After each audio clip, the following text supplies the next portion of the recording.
and I'm an Option 2 Kinder teacher, and this is my classroom.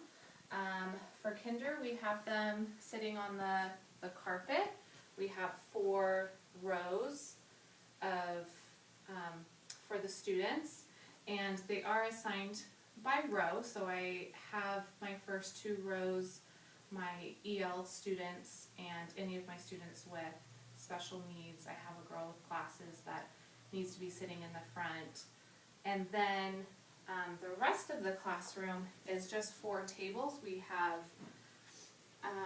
4 rotations at all times. There's 4 centers, and those centers are based on their levels. So for language arts, there's 4 levels for language arts, and then 4 levels for math.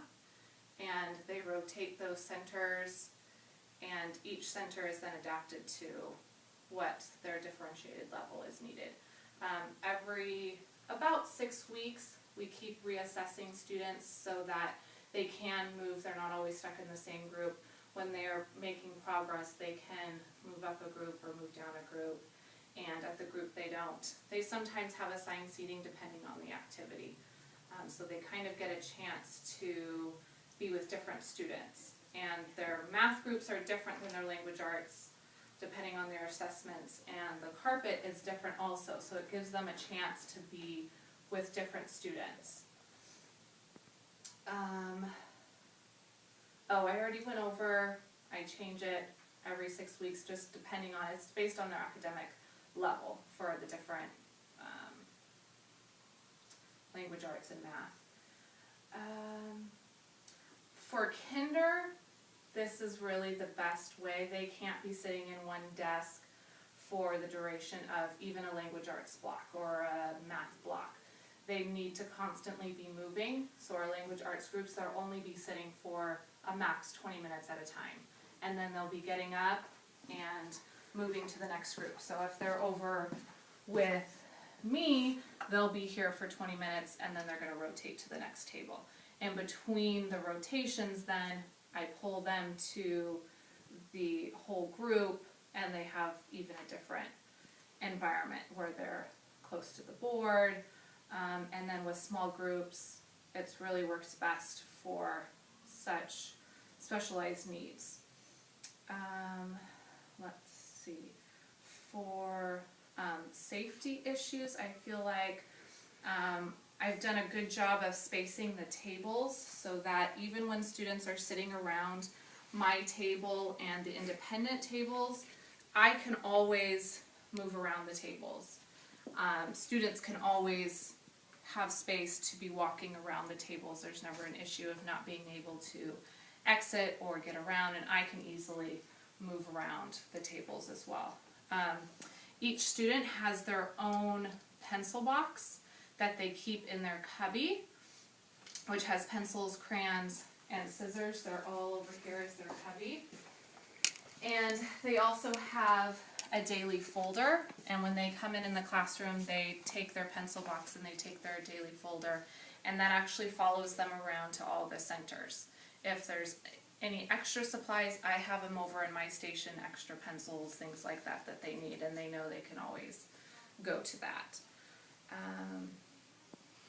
I do have the author's wall over here where I do whatever their current writing is, so that they get to see what they're doing. I'm just about to put up their writing about teachers. We're doing community helpers, and they just completed their teacher artwork, and they're going to put, this afternoon, I'm going to put up their teacher writing that they completed today. So that gets rotated every time we do a new writing, maybe once a week, every other week. Let's see. Technology, we do have 4 computers that the students are able to access. I have a dot cam. We had to move it away because we had a special speaker this afternoon at the end of the day. So we did move that out of the way. Whiteboards, I do have whiteboards in my area for small group, and we also have enough for whole group as well.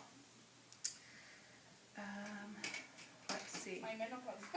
For, hi Lupe. Hi. Sorry, I'm just videotaping. Give me 2 minutes. I'm come back later. Okay. That was our lovely night custodian. Our behavior management, they have in their daily folders. Unfortunately, I don't have one because they take them home every night with them. Inside their daily folders, they have a pocket, and inside that pocket they start with green, and if they get a verbal reminder if they're doing something that they shouldn't be, and then if they continue that, they have to change their card, and they do that on their own. We have their extra cards back here. They come and take their card and change it, and we write a note stating what the reason was for it. Now, the opposite, if it's a positive, they get a different color card and put that in there, and they get to show one. We call it our superstar. They also get to have a sticker. They have a little sticker books, and each page has a 10 frame in it.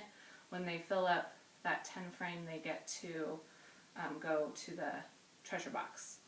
We also, our last thing is for our whole class, we have a marble jar that's almost completely filled up, and when they're doing good behavior, academic or social behavior, we add marbles to the marble jar.